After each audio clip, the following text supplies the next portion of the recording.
I've spent another week in the books. Reminder that all content warnings are with the longer write-up on my website. First book of this week was Hazelthorn. I have been extremely excited for this one. I actually squealed when I got the email from NetGalley saying that I'd been approved to read the advanced reader copy. I read the author's last book in January, which was called Don't Let the Forest In, and I absolutely fell in love with it. This one is done in a very similar vein. It has a very similar feel to it, and this author is really establishing a genre of forest rot horror. I am 100% here for it. In this one, our protagonist Evander has lived his life as long as he can remember inside the Hazelthorn estate. He is not able to leave. He's not even able to go as far as to explore the gardens outside. It's not safe. Even more importantly, he can never again be left alone with his guardian's grandson, Laurie, who once tried to end him. When his guardian then suddenly passes away and Evander inherits the entire estate, the remaining relatives descend, and Evander starts to find that maybe Laurie is the least threatening of his problems. We've got the same masterful uses of metaphor, the same absolutely visceral imagery. We've got also the non-standard text formatting being used to showcase a character's disorientation. I am loving every minute of this. At this point, I'm ready to buy anything C.G. Drews writes at any point in the future without even reading the synopsis. What I loved most was the representation in this book. We've got limb differences that are caused by a permanent injury,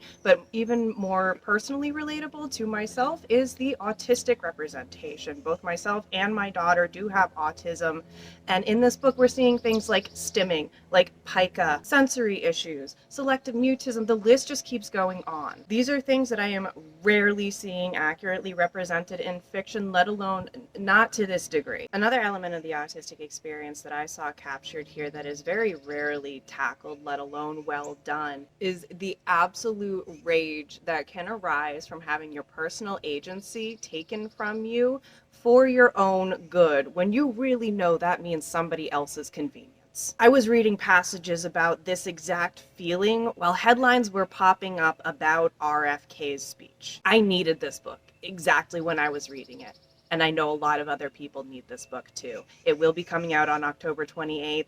Get your hands on it. This book deserves to be at the top of every bestseller list. Next up, we have On Disinformation, How to Fight for Truth and Protect Democracy. I picked this one up at the same time as On Tyranny, and it is no surprise to read that this was inspired by On Tyranny. It's a very quick read. You can breeze through it in a matter of hours, but it is extremely potent. In here, McIntyre discusses the history of disinformation being used strategically. He talks about how it's been used by everything from big tobacco companies to fascist governments, including the Third Reich and the Soviet Union, and, more disturbingly, our current administration in the US. He pulls no punches in this. It is not a long enough book for him to be anything but direct when he talks about the usage of lies and misinformation, including the intentionally misleading use of facts. He does not hesitate to use names and exact quotes. He also does not shy away from talking about cult psychology where it is most relevant. Perhaps most importantly in this book, he also talks about how to combat disinformation and spread truth instead. It is an incredibly useful book for the times that we are living. I highly recommend that everybody get their hands on a copy. Whether you pick it up from a bookstore, a friend, or a local library, you should read through this at least once. I will warn you that while he lays out very distinct steps, not all of these steps occurred at the point in the timeline where they would have been most beneficial. It doesn't leave you feeling completely hopeless, but it is a stark reminder about how much rebuilding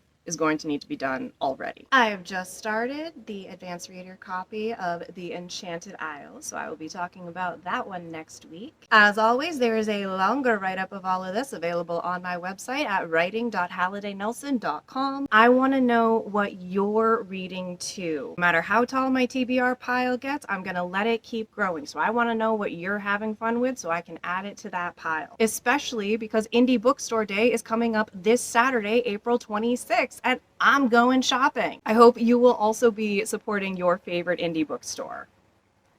Happy reading!